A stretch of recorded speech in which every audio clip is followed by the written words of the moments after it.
This presentation illustrates the great cultural wealth of the knowledge found in the Vedic literatures and its relevancy in the modern world. We will show, by means of high-tech research techniques, that statements and materials presented in the ancient Vedic literatures agree with modern scientific findings, and they reveal a highly developed scientific content. Techniques used to show this agreement include satellite imagery of the Indus-Saraswat river system, marine archaeology of underwater sites such as Dwarka, carbon and thermoluminescence dating of archaeological artifacts, scientific verification of scriptural statements, linguistic analysis of scripts found on archaeological artifacts, and a study of cultural continuity in all these categories. Early Indologists wished to control and convert the followers of Vedic culture. Therefore, they widely propagated that the Vedas were simply mythology. Max Muller, perhaps the most well-known early Sanskritist and Indologist, although later in life he glorified the Vedas, initially wrote that the Vedas were worse than savage, and India must be conquered again by education. Its religion is doomed. Thomas Macaulay, who introduced English education into India, wanted to make the residents into a race that was Indian in blood and color, but English in taste, in opinion, in morals, and in intellect. However, the German philosopher Arthur Schopenhauer stated that the Sanskrit understanding of these Indologists was like that of young schoolboys. These early Indologists devised the Aryan invasion theory, denying India's Vedic past. They taught that the English educational system is superior. They intentionally misinterpreted Sanskrit texts to make the Vedas look primitive. And they systematically tried to make Indians ashamed of their own culture. Thus, the actions of these Indologists seems to indicate that they were motivated by a racial bias. Innumerable archaeological findings and their analysis have recently brought the Aryan invasion theory into serious question.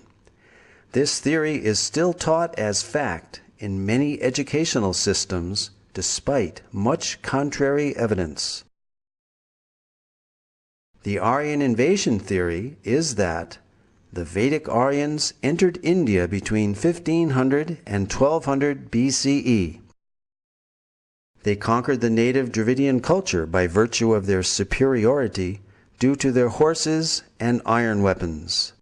They imported the Vedic culture and its literatures. This Aryan invasion theory, however, deprives the inhabitants of India of their Vedic heritage.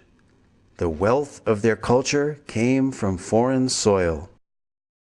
The Aryan invasion theory raises an interesting dilemma called Frawley's paradox. On the one hand, we have the vast Vedic literature without any archaeological finds associated with them. And on the other hand, we have 2,500 archaeological sites from the Indus-Saraswat civilization without any literature associated with them. A preponderance of contemporary evidence now seems to indicate that these are one and the same cultures. This certainly eliminates this paradox and makes perfect sense to an unbiased researcher. Facts which cast serious doubt on the Aryan invasion theory are: there is no evidence of an Aryan homeland outside of India mentioned anywhere in the Vedas. On the contrary, the Vedas speak of the mighty Saraswati River and other places indigenous to India.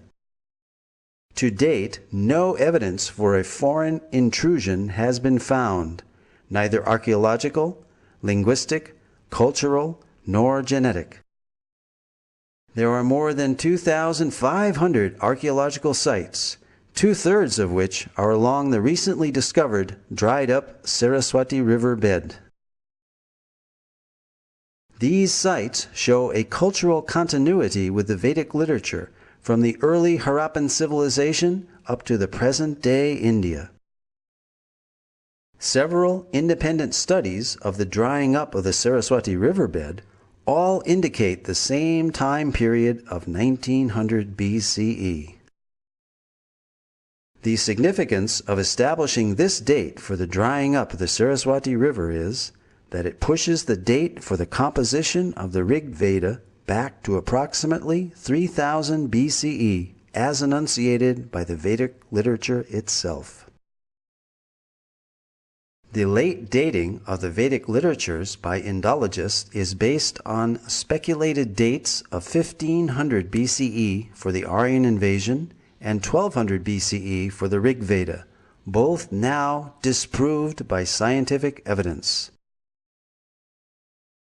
Max Muller, the principal architect of the Aryan invasion theory, admitted the purely speculative nature of his Vedic chronology, and in his last work, published shortly before his death, The Six Systems of Indian Philosophy, he wrote, "Whatever may be the date of the Vedic hymns, whether 1500 or 15,000 BCE, they have their own unique place and stand by themselves in the literature of the world."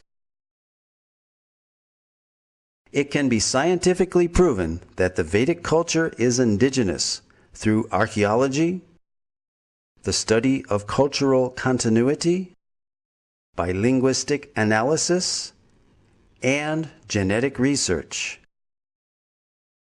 For example, the language and symbolism found on the Harappan seals are very Vedic. We find on these seals the Om symbol, the leaf of the Asvata or holy banyan tree, as well as the swastika or sign of auspiciousness, mentioned throughout the Vedas. Om is mentioned in the Mundaka and Katha Upanishads, as well as the Bhagavad Gita. The holy Ashvata tree is mentioned in the Aitareya and Satapatha Brahmanas, as well as the Taittiriya Samhita and Katyayana Smriti. The pictorial script of these Harappan seals has been deciphered as consistently Vedic and termed Proto-Brahmi as a pre-Sanskrit script. This piece of pottery from the lowest level of Harappan excavations with pre-Harappan writing is deciphered as Ila Vartate Vhara, referring to the sacred land bounded by the Saraswati River, described in the Rig Veda. Additionally, other archaeological finds are culturally consistent, such as the dancing girl, whose bracelets are similar to those worn by women of northwest India today, and the 3 stone Shiva Lingas found in Harappa by M.S. Vats in 1940. The worship of the Shiva Linga is mentioned in the Mahanarayana Upanishad of the Yajur Veda and is still ardently practiced today.